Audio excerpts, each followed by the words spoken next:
Look at us. What? We're both doing the green shirt thing. Green shirt gang. How did we do that? This was not planned. It's the aesthetic.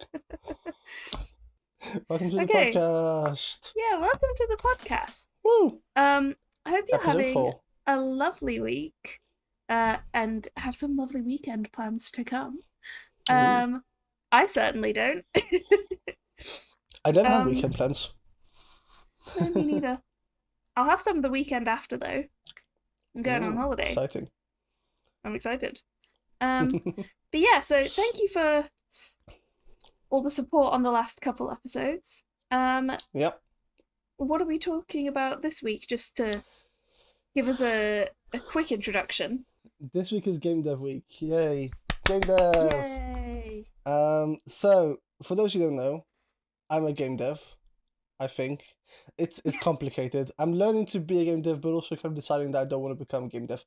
I'm currently studying game dev. And I'm an idiot. Why? Because I don't know anything about game dev. Legitimately, Chris tried to teach me a bit of coding one time. Not even like game dev related stuff, just plain old coding.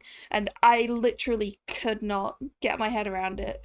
I still think you could. I think if you took the time and explained it clearly. I don't know. So game dev is the topic for this week.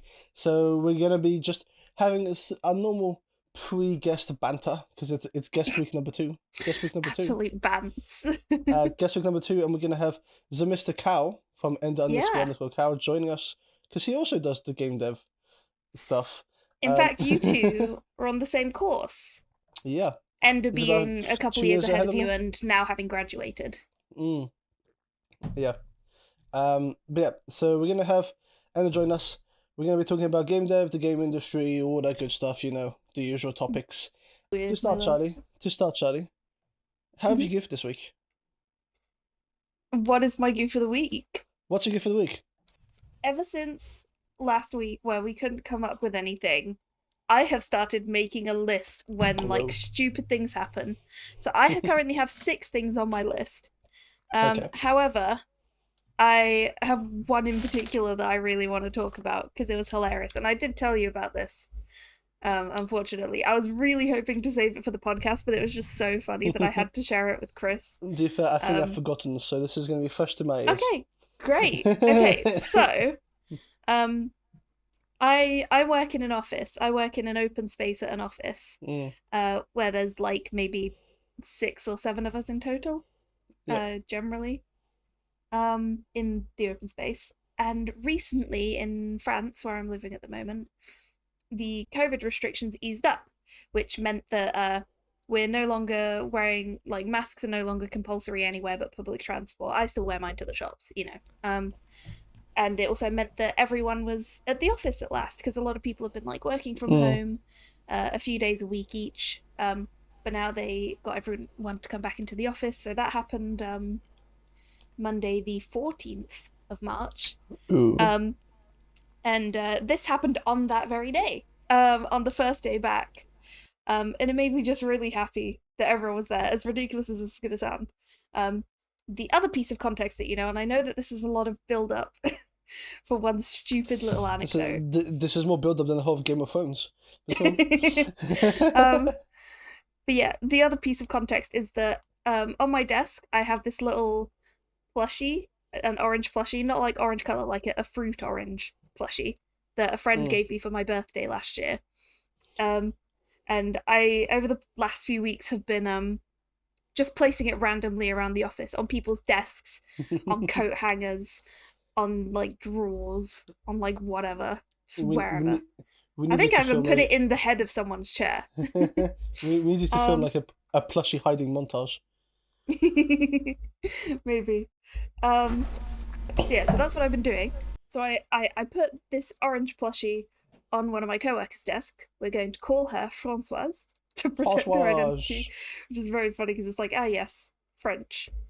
Françoise. But yeah, so I did that, and she's a decent way across the office from me. I was getting on doing some work. I had just put my headphones on. I was getting really into focus mode. And then all of a sudden, I took an orange plushie to the face.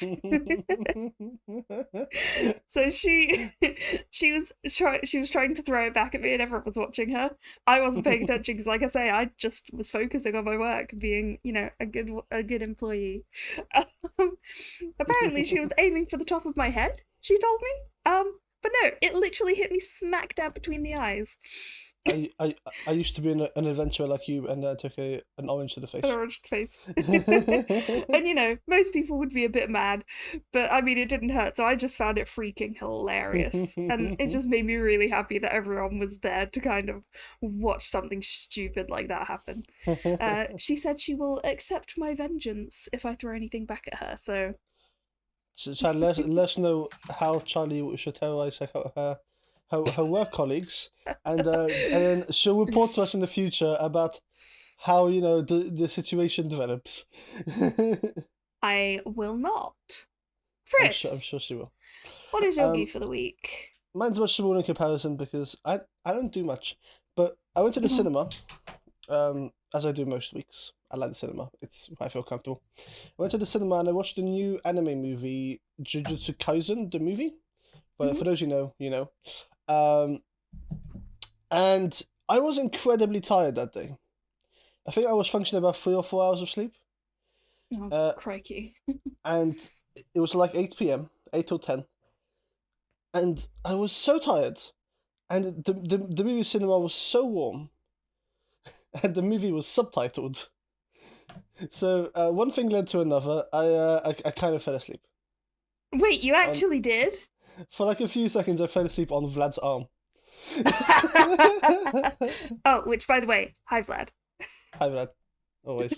But yeah, don't watch an anime movie subtitled if you're incredibly tired, because it's very hard to, you know, pay attention, concentrate. Yeah. And don't fall asleep like I do in the middle of a cinema. It was very warm and so cozy though. On his arm as well. How romantic. Yeah, it was. There were doves, you know. Sparks flew. And everybody clapped. Excellent. That's the goose of the week. Okay. So, Charlie. So, Charlie. What's wrong with this? Game dev, video games, game industry stuff. Obviously, I'm not gonna ask you any game dev questions because you're not, you know, a game dev. No, but I can ask you game dev questions. I want to just ask you. So, you know, video games. I'm assuming you've done it for quite a few years. What would you say was the funniest ever video game experiences? Like one that you can just remember. So be it like, could be something dumb, could be something super fun, super wholesome. You know, playing Civ at 3 a.m. with your parents. Which I'm pretty sure you've done before. I mean, okay, yeah. I mean, you've basically called on one of Tell us a story. Biggest things. I mean, it's not really a story, but it's just that my dad was really into Civ, obviously. He played a lot of Civ 4, and he got, I don't know how this started, but it became like almost a tradition every couple months that whenever me, my dad, and my brother had a free Saturday together, me and my brother would bring our laptops down. My dad would be on the PC. We'd just have a LAN Civ game with pizza. And yeah, we just did that a lot, and it was really fun. For the most part, until you get to about mid-game, at which point my dad, being the insane strategist that he is, taking literally like 20 minutes to complete any one of his turns. And so me and my brother would just mess around instead. So would you say and try not to get at each other's throats. Would you say playing Civ with your family is one of your more fondest game memories? Oh yeah, definitely. And there's also a bunch of other like things, like playing Pokemon or Mario Kart with my brother. I've definitely mentioned this before, but I'd definitely say it's his fault that I started getting into games. It's your fault that I got worse. Yeah, I'm so sorry.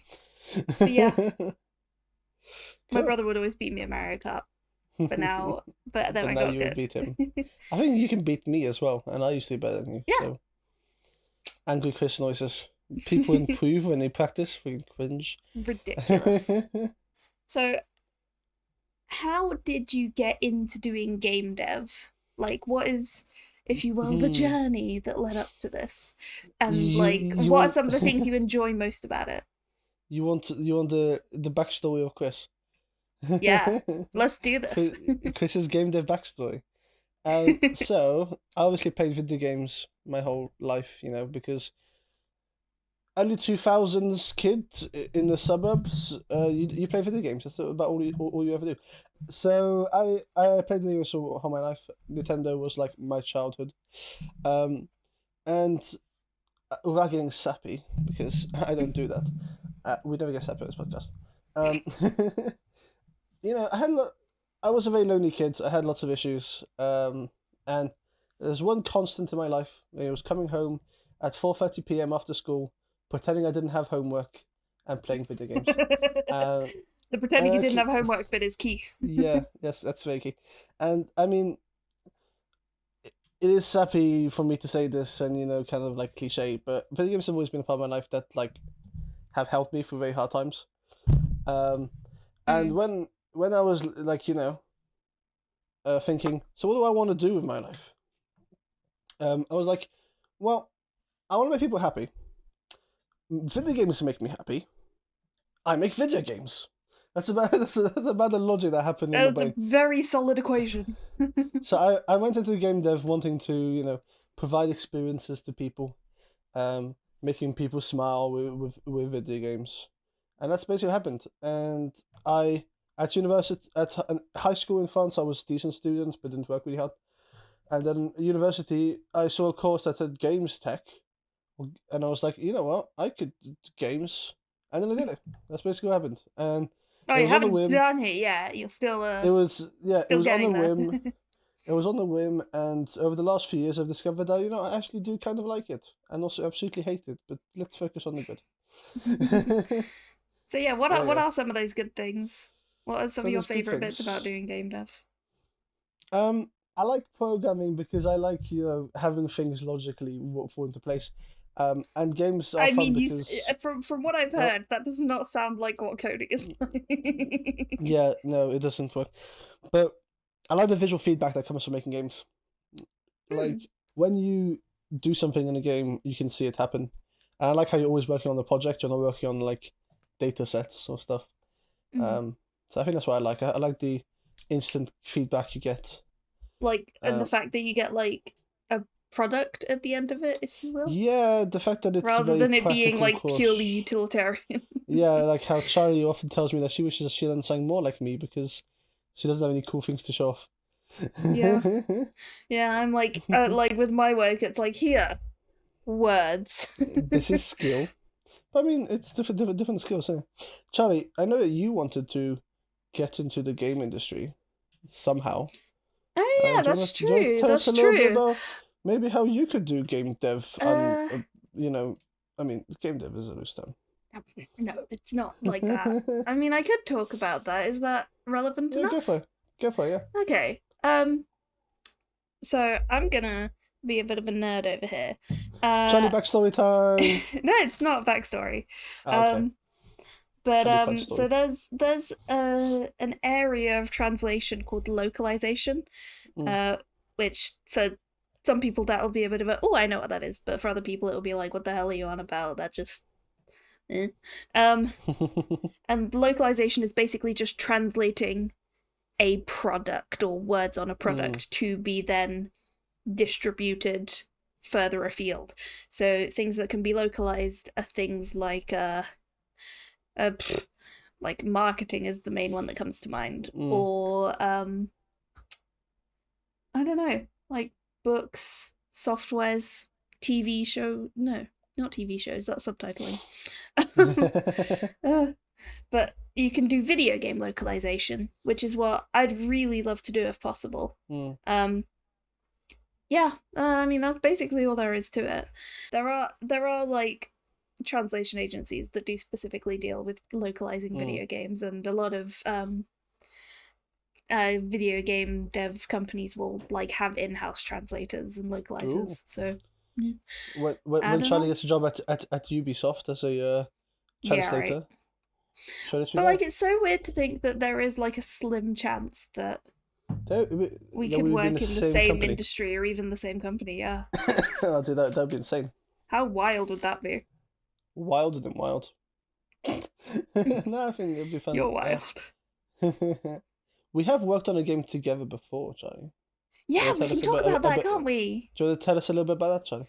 No, why don't you tell us about that? Well, I'll tell us about that. You probably are more qualified to talk about it than I am. Are any of us qualified to talk about anything?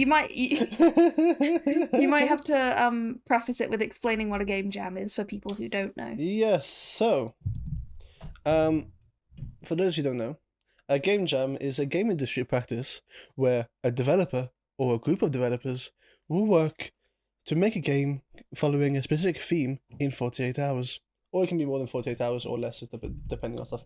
Basically, but like that's like the typical. Yeah. You get a theme. The same as ones like Global Game Jam you may have heard of, Ludum Dare. You get a theme, and then, for example, Deeper and Deeper was a theme once. You get a theme, and you're told, "Hey, make a game in 48 hours," and then you go. And Charlie and I did one together. This was Global Game Jam 2021. 21. Mhm. Yeah, in like January of 2021. Global Game Jam being the biggest international game jam with thousands of people from the country who do it on the same weekend. And so in this instance, I did like a bit of translation. I did the music. I got a bunch of people voice acting on board. And Chris did literally everything else. We worked on a game called Overcurrent, which was a lot of fun. The theme was Lost and Found, so we made a game where you went around a Lost and Found section and found things for people. And we had 13 different voice acting talents or something like that. It was a lot. I mean, that includes us, though. We're talents. We were in it too. Including Endercow, you know? Cow himself was one of those voices in the game. Yeah. It was a lot of fun. What was your experience with that, Charlie? That was probably the only, and we need to work on one together at some point. But that was the only time that you like had to deal with the stress of make a game in 48 hours and not having to do tons. Because you were busy, like you had to like do quite a lot of work. I wouldn't say so, because like a lot of it on my part was like just organizing people, which I'm very good at doing. Which I'm very bad at doing. But yeah, it was definitely a fun experience to like, I mean, even outside of game dev stuff, I guess, just to have a mini project to work on. I think that that's such a fun way of doing things, because oftentimes in probably many industries, it's all about what the final product is and making that marketable rather than this, which is just purely doing it for the experience pretty much and to generate ideas, which is a really just cool idea. And I think it's definitely something that could totally be applied to other creative practices. That would be like really cool. I think that probably does exist, and I could just be being stupid, and I just don't know about it. Yeah, no. But I think what makes game jam special, in my opinion, is the whole it's you make a game, make a project in a weekend, and there's no strings attached. Like there's no, if you don't finish the game, it doesn't matter. And like especially when I work on a lot of coursework and a lot of things where it's like I've got to make the best thing I can because it's important and stuff.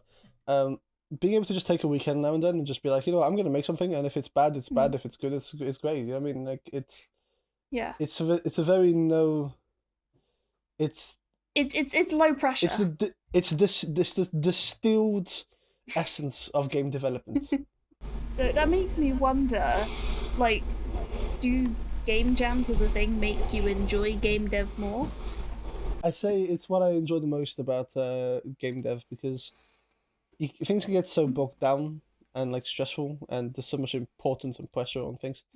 Whereas making a game jam, it's just what I enjoy, just making games purely. You know what I mean? So if you're a developer out there and maybe you're feeling a bit like bummed out, you're working on a project and it sucks and you're tired and stuff, go onto the internet, go onto itch.io. There's a billion game jams going on all the time. Or look when the next Ludum Dare is, and just take a weekend out. Take a weekend, find some buddies, maybe some apple juice, and then just make a project. Just go for it. And even if you're not a game dev, this is why I'm Charlie's enjoyed it. saying. This is why I'm saying it's totally a thing that should be applied to other areas and like other things, because it's just really cool. I think it's cool. Yeah, it's cool, and also it's definitely it's helped me a bunch of times doing it. So I've done about 15 game jams or whatever at this point because I like doing them, and without the sleep deprivation, it also helps a lot with like creative burnout, because you're forced to be creative. Like it can be a dumb idea, it can be a great idea. It's one of those things where when you're project planning or making a big long-term project, sometimes you spend weeks just thinking before you do anything. Whereas when you do a game jam, more often than not, there's like it's sort of like a 5-minute process. Like, oh, this could be a good idea. Let's get to work. Because then it's like, okay. And on that note, I think it's about time that we invite our guest in, and we have a new guest with us this week. This is Mr. Another one, Mr. Ender _ cow. Yeah, the second one's very important. The second one's very. Is there an Ender _ cow? Do they exist? Apparently there is. They don't do anything. Oh, that's just rude. That's why I've had to put the second one. It was either I pull it after or in between, and after looks a bit strange. So yeah, you didn't go for XVX _ _ cow _ XVX. No, and the triple X cow is a very different thing. Oh goodness. Okay, so before we get into talking about game dev stuff, which he does stuff of too. Yeah, apparently. Which is why he's here, in case we needed to explain that. He's our professional insight from the industry. Allegedly. Secrets. There's a lot of alleged things going on here. So Ender, I have some quick fire interview questions for you. Are you ready? So that people listening can get to know you a bit better if they don't already know about you. Okay. So, here goes. What is your favourite colour? My favourite colour? Yes, my favourite colour.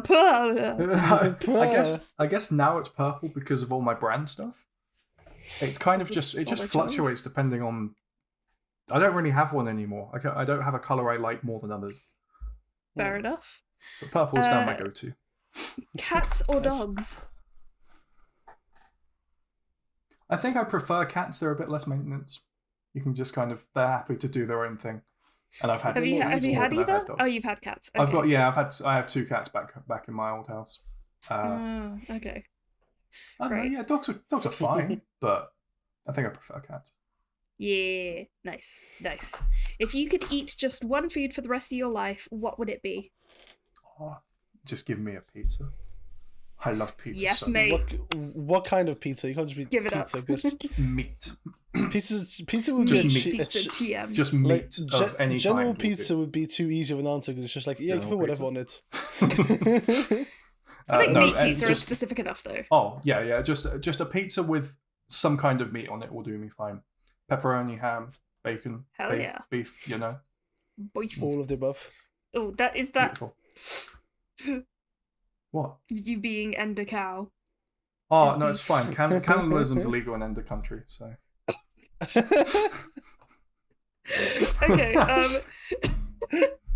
can you give us 3 words to describe you, to sum you up? Strange. Borderline alcoholic, there's a hyphen there. And... Or an underscore. Or an underscore if you want to feel like. Or 2. Banterific. Banterific? I don't think that's a word, but I'll take it. Well, I can't just say the word banter, can I? Well, I can't just say banter. Banterous? Cow is banter. How banterific, my good sir. Spiffing. Okay, what would be your key catchphrase or motto? Like, what's one of your favourite, catch lines? Is catch line? And it can't be moo. It can. It totally can. Learn and move forward. Learn and move forward. whatever happens, just take a lesson from it and move forward. With a V. Yeah, that is so strangely profound. Yeah, no, learn it's just and move forward. Doesn't matter what happens in life, and the whether it's good or bad.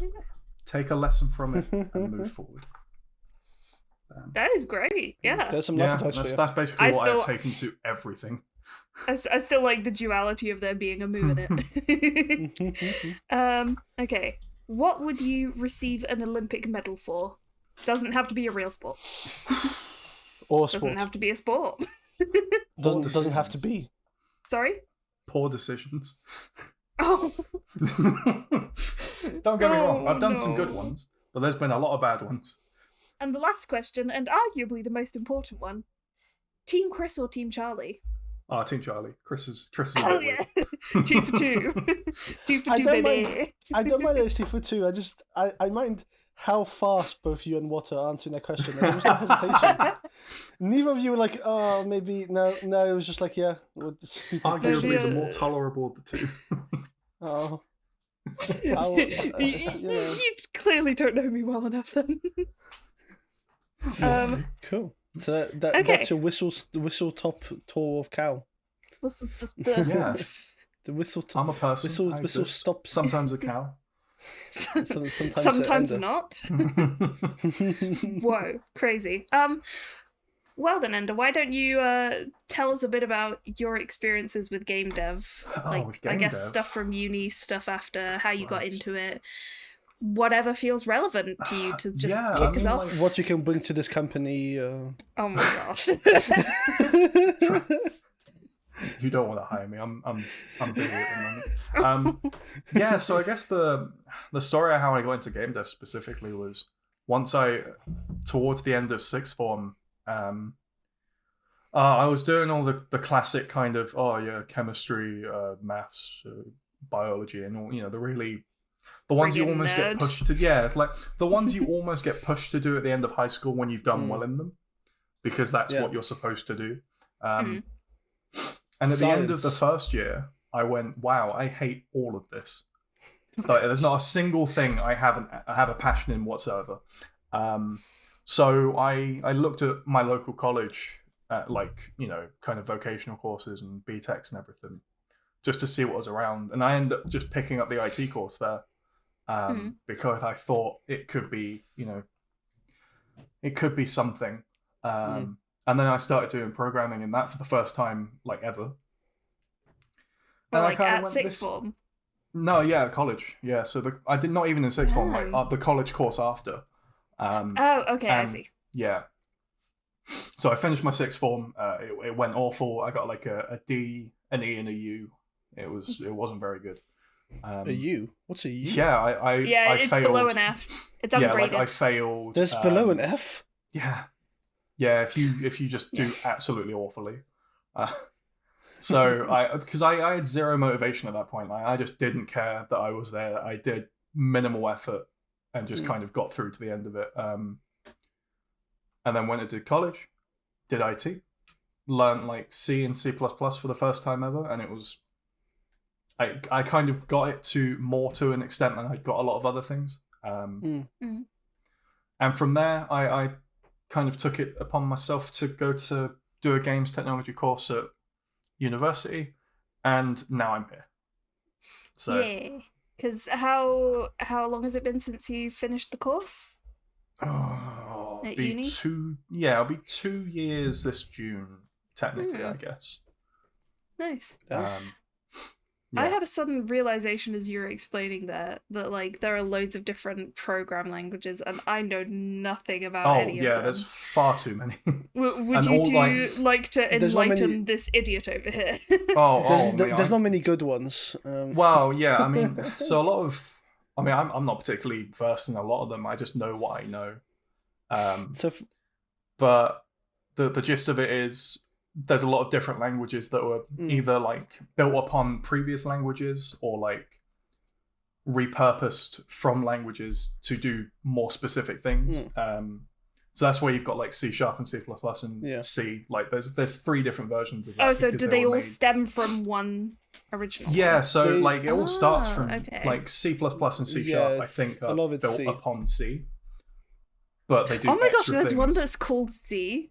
I Yeah, always yeah, thought people basic were one. just being weird. Okay. No, yeah, and then like you've got Java and JavaScript because there was different versions for different things. Yeah.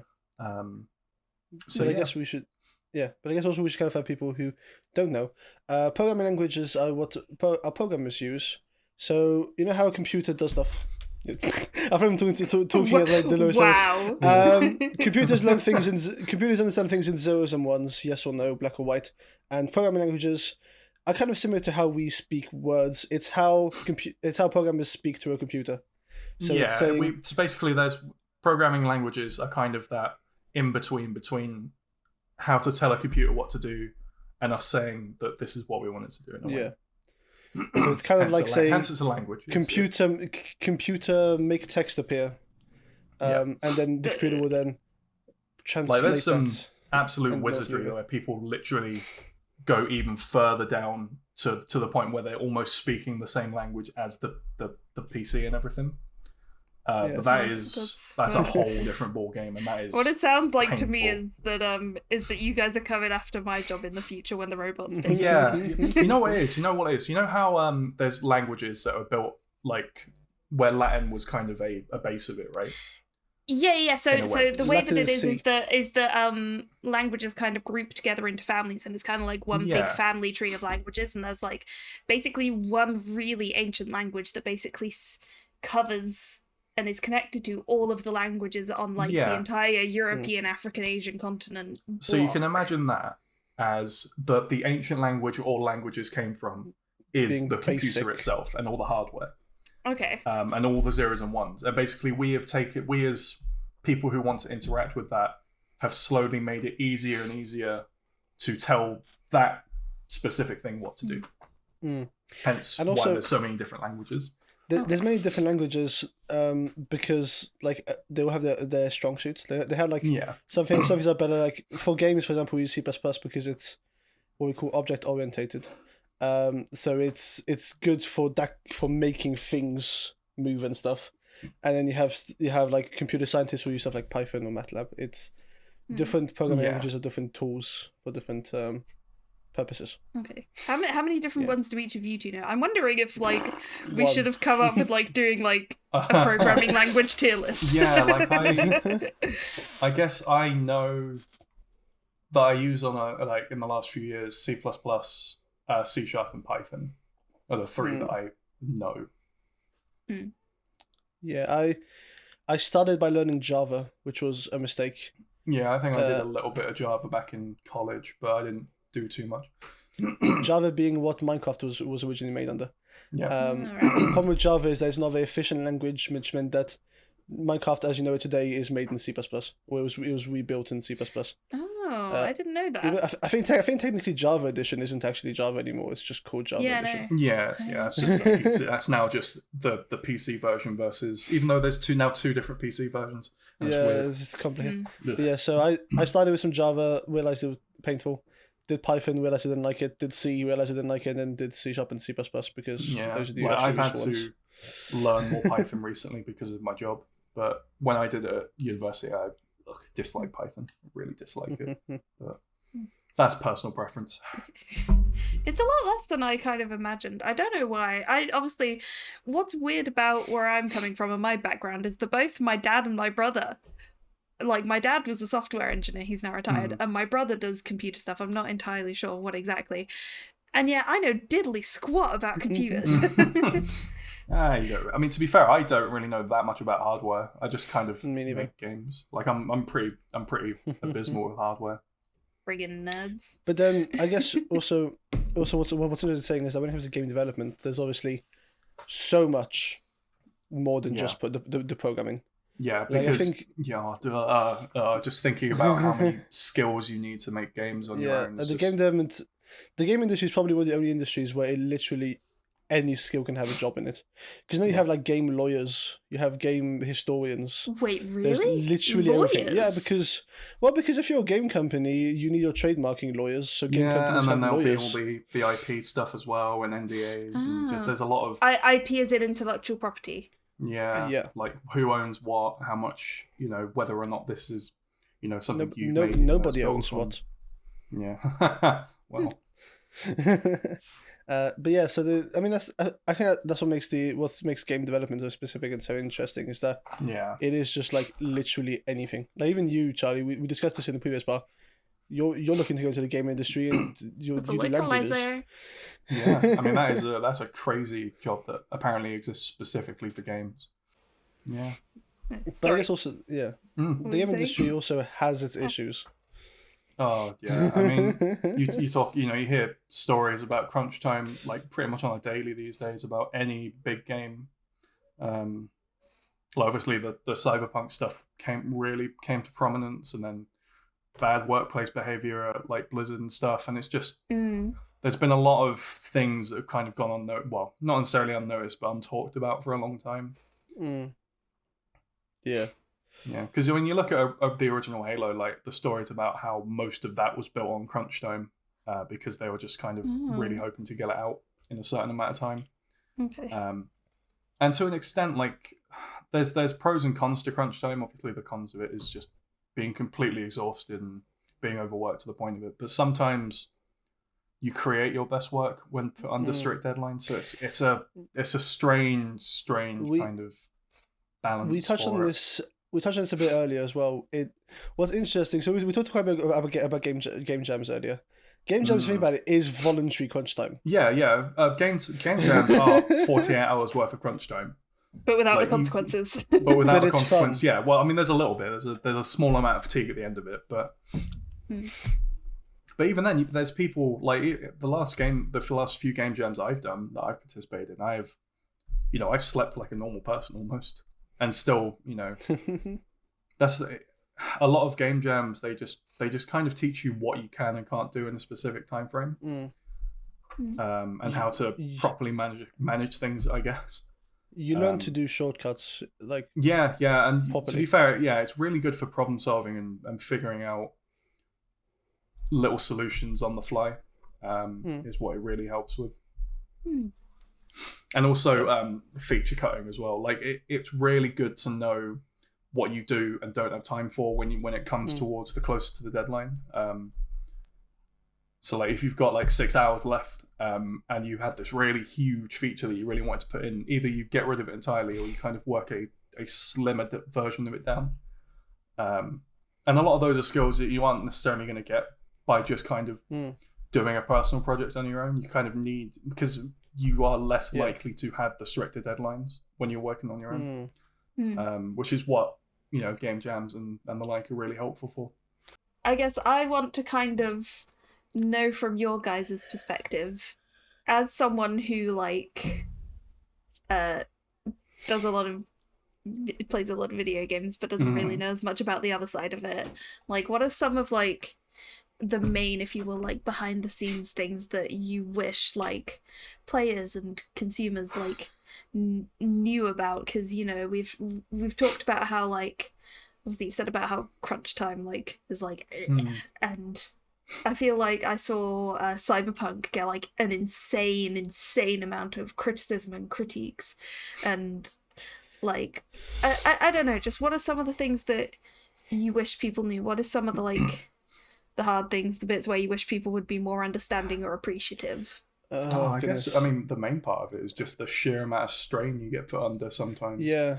I know it's the same with a lot of jobs, but game dev specifically, especially if talking from indie perspectives, having so much kind of rest upon your shoulders about there's 20,000, there's 30 or so different jobs that you basically do as one person.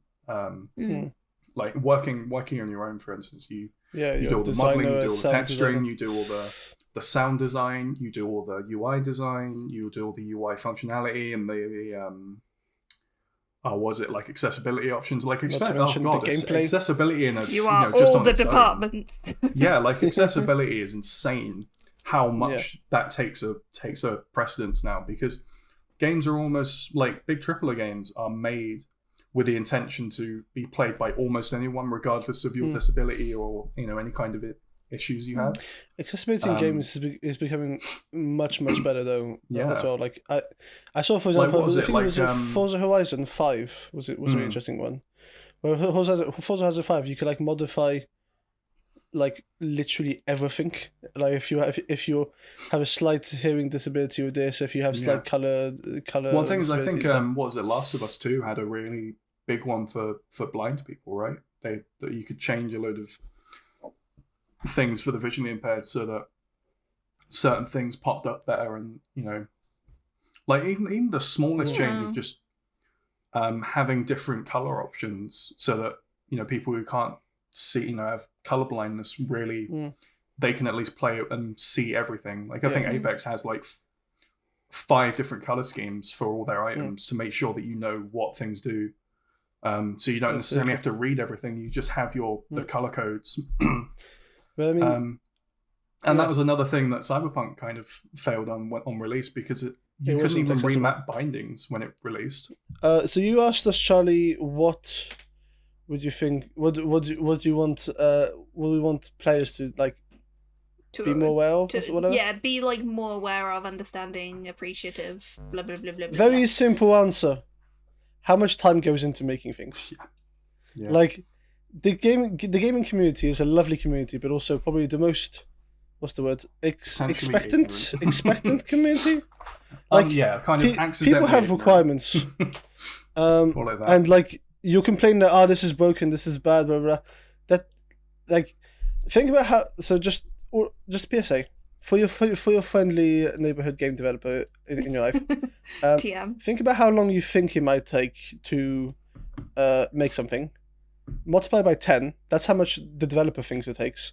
Yeah. In reality, it'll take about times 20. Well, I mean, everything we do takes twice as long as we think it will. A lot of the time, the simplest feature may be the hardest to implement sometimes. Yeah. Just because of how it not only with how it affects the game itself, but also all the back end. Like the back end is most of the time the jankiest stuff you've ever seen in your life. Like it will be filled with comments about, commented out sections of code saying this doesn't work, I don't know why. There'll be random comments saying this is here, don't touch it. This does this, please don't touch it. And it's just constant. Like a lot of games, especially like 10, 15 years ago, like they're held together with sticky tape and like glue sticks a lot of the time. Like they were made in such a way that it will only work that specific way, and they probably couldn't recreate it if they tried a lot of the time. And sometimes you might think, you can patch something, you can change something easily, but like if the previous developers who worked on project didn't like make it so that it's easy to and go back, because sometimes you need to change 10 systems to change. You bring that up actually. What was it, RuneScape? Because it was made so long ago, like there were certain parts of that game that are coded in such an old language that only like the 2 people who've been there the longest know how it could even debug it now, because it's that old. Gosh. Because there's no documentation for the language it's written in. There's just no help anywhere apart from the people who have coded it ages ago. So, but yeah. So long story short, it takes a lot of work. So be patient with developers a lot of time. Because I feel like I see this sometimes, and I definitely I used to think this when I was like playing a game and there was something I didn't like or something that I thought didn't quite work well. I'm like, why didn't they just do it this way? And it's like, you don't just do it.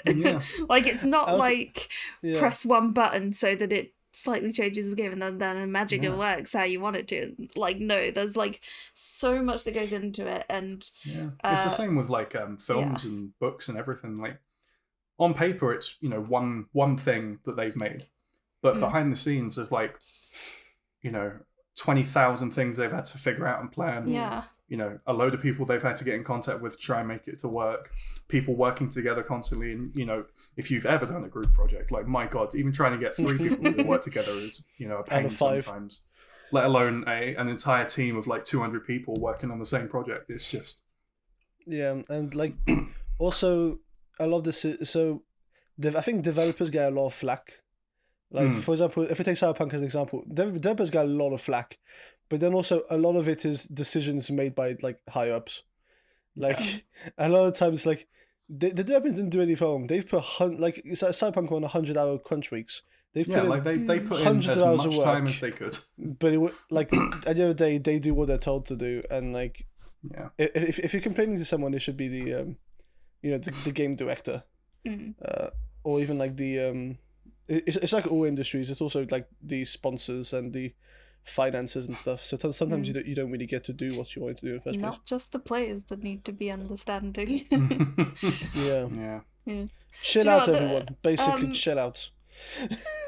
One thing you mentioned, Ender, and I can't remember exactly what it was, but it was a nice Did I? segue, so I'll take it while it's still God. mildly relevant, is both of you did the same thing for your sort of sandwich year at uni. Of like setting up little mini...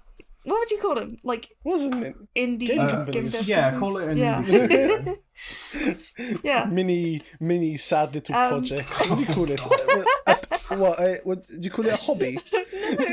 Call it. I just Call couldn't it a remember. year. I'm tired. year I've had a of week. Learning. Year of learning. A year of learning. Is that the what nice not way to of putting do. it? I Yeah. enjoyed it. You should start by talking about your experience with setting up a game company. It was an experience. Oh, so if you My didn't explain, God. by the way, both Cam and I, so we did the same course, and on our placement year in between final year and not final year, we took years out to make game companies and Yeah. stuff. I just spun the random thing with my fingers. It was really cool. Final Yeah, year so, and not a but yeah. final year. Oh God. I mean, I'm not going to bore you with the details because they're messy and not relevant anymore. But basically, yeah. So during my placement year, I with two other students, we kind of made a company. We were on Company's House. It was a real thing. We had like this like business training course that ran alongside it as well to help out with some of the bits we did not know about, which there was quite a lot. Because obviously, we've spent the last 2 or 3 years learning how to make games. Like that's not the difficult part. The difficult part is also all the business stuff that goes alongside it that we do not The know about. marketing. Yeah, and all the marketing stuff and the branding and all the other paperwork that goes along with setting a company and everything. Ill paperwork. Yeah, I know, right? So during this time, I think we made 3 games. With 3 of them being on Android and 1 of them we got to iOS at the time. Wait, by the way, one of them was on both, you mean? Yeah. So Okay. one game was on both Android and Apple. By the way, porting games, not easy. Like if it is not, like my God, certain times, if you want something on Android and Apple, you basically have to make almost 2 separate games sometimes because of how many things you have to change for it to work on another. Also, because Apple are the worst company to. Yeah. So when people gatekeep ask things. why one of your most recent projects has gone out, everyone's like, "Oh, we need it on Apple." It's like, yeah, and also there's a wonderful cost difference as well. Like Android is the Right. easiest thing to get on because not only is it a cheap license, but also they don't vet anything. Like they will let almost anything on the App Store pretty much. But Apple, it's a lot more of a process. It takes a while to get it up there, but they're not going to be like fussy about it. No, they're just going to make you thin a lot of paperwork. Yeah. And yeah, Apple's the worst. So yeah, it was honestly looking back on it, it was stressful as everything is. But I learned a lot from it. I learned a lot about how I work and how to kind of plan things out a lot better and kind of workflows and kind of what my skills are as well, and kind of what I'm lacking and what I would need help in. And the stuff we made wasn't bad. I still got some of them downloaded on my tablet.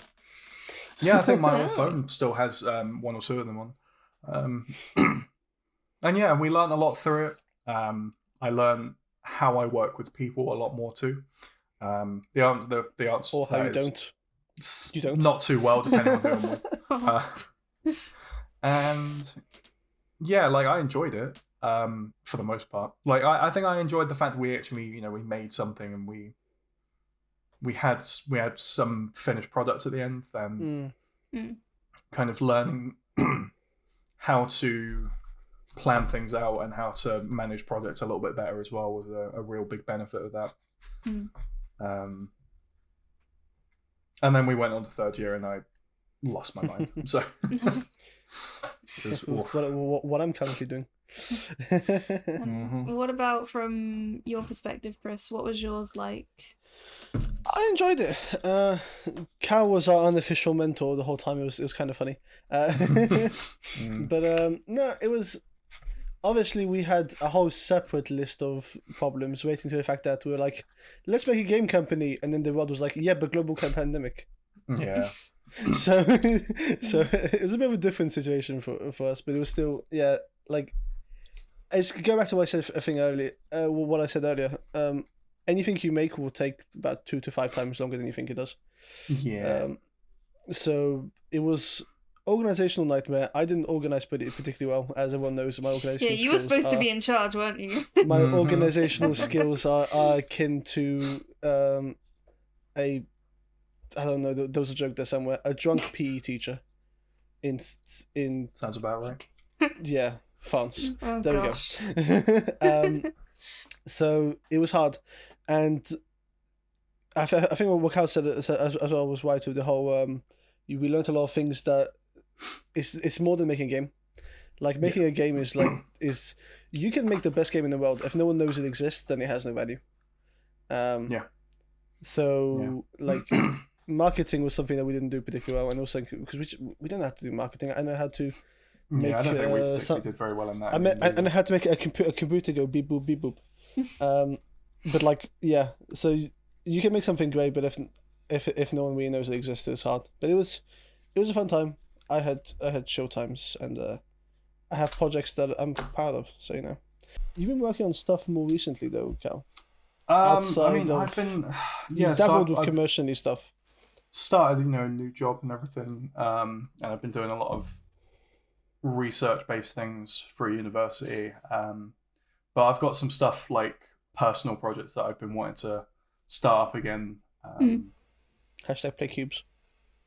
Play cubes if you want. It's not bad. It's definitely a working game. The game fulfilled its purpose for me, which was kind of at the time I was streaming all the development stuff for it. And I set out the goal of make something from start to finish in just 1 month. And I did that, and it released, and it was okay. Yeah, I would absolutely. This was very early in your streaming career, I could say. Yeah, I mean, was nearly a year ago now, I think. This was very early, Cal. This was before Cal was an animated Cal. No. This was a project I was doing after all the animated stuff. What happened to Battle? That's still sitting there. There was some sort of discount Transformers project that you did. Yeah, because there was a project I was doing called Transforming BattleBots, and it was basically just a kind of a Transformers shooter, which is kind of cool. But I would like to, again, what the problem with us game developers is? We have about a graveyard of about 30 unfinished and started projects that we never will touch again. Yeah, that's true. I want to get back to that. I started making if anyone remembers the old browser game Boxhead, my god, a 10 out of 10 game. And I was going to try and remake that for a modern time in Unity. Haven't gotten around to doing that again. I've had projects sitting in my brain that I've been wanting to do for ages. There's been a lot. One of them I might start getting to hopefully within the next couple of weeks, if I can sit down and just plan it and then, start it. And that's the thing. A lot of the time with developers and everything, you just have too many ideas in your brain. Well, that's because also every single time I do a game jam, I go, "This is a great idea. I'll continue it," and then you never do. Yeah. Like you start the game on the Friday, submit on the Sunday. The Sunday afternoon, you're so hyped about it. You're like, "Oh, this is great. I'll continue it." By Tuesday, you've forgotten you released it. Yeah. It do be like that. It do be like that, though. It do be. So, fellas, I believe we are coming up on time. Coming up on time. So, actually, before we have all of the shills and ending stuff, Chris, have you got a fun fact of the week for us? This again, as all facts from the Goof Place channel. don't go quoting us on this, but according to my research of about 10 seconds, ketchup was once sold as a medicine. The condiment was prescribed and sold to people suffering from indigestion back in 1834, according to this specific website. Well, okay then. There are a lot of things. Like Coke. Coca-Cola was supposed So to was be medicine Cola. originally. Dr. Cola, whatever his name was. Yeah, I think I remember hearing that too. That's a fun fact for you. Ketchup used to help solve indigestion somehow. Okay. I have sent you both the meme of the week. What? If you're watching, here it is. If you're listening, programmers at work. It doesn't work. Why? And then sometime later, it works. Why? I mean, that's way too accurate that it hurts. Okay. Mr. Cow. Hello. You have. Let me get you a timer up. I'm gonna get you a timer up. I like having a timer. Oh, Yes. You have to do the timer. It's so weird. I like the timer. You have 60 seconds to share whatever you want. Go. Oh, follow me at twitch.tv/ender_cow. One day I'll stream again. Internet is a bit of an issue. But otherwise, follow all the other Only Hams. Find them on my channel, I guess. There'll be links. Because Kitty Viper 7498, Watt Streams, and Capybara Cowboy. They're all wonderful people. Follow these guys, I guess, too. They're on Goof Games UK. Or Goof Games Suck if you can't read. Play Cubes, spelled with a QBES. It's only on Android. I don't know if I'll ever get it on iOS. And then otherwise, just keep an eye out on, like, if you join our Discord, keep an eye out there. If I ever have anything important to say, I'll say it there. And maybe on my Twitter as well. I think that's the same, ender_cow, like double_. All links will be below. Yeah, Yeah. Like if I ever announce anything, it will be there. Wonderful. Awesome. Good job Thank fitting you that so into much the for 60 joining us, seconds. Bam. I should do 30 seconds next time. 60 seconds is so much. Yeah, maybe. But anyway, all of the links for all of Ender's stuff and some of the things that he's mentioned will be in the description below. So if you want to go check him out, do that. Hashtag play cubes. Chris, yeah, thank you so much, Ender, for joining us. It's been lovely having you. It's alright. Yeah. Yeah. That's where we're gonna leave it for this week. Thank you so much for watching and or listening. Yay. Presumably not just watching, because that would be a bit weird. If you With watch no this audio. if you watch this muted the whole time and just unmuted, then thanks, I Then guess. hello. Yeah, good conversation, good time. Reverend Rod, hope you have an awesome morning, awesome evening, awesome day. Yeah. And, And we'll see you next week. we'll Yeah. see you next week for something else. Catch you on the flip flop. Catch you on the flip flop. Do you want to say it as well, Ender? Moo. No, you gotta say it in No. English, not in cow. No one's gonna say it right ever. We just got to accept that.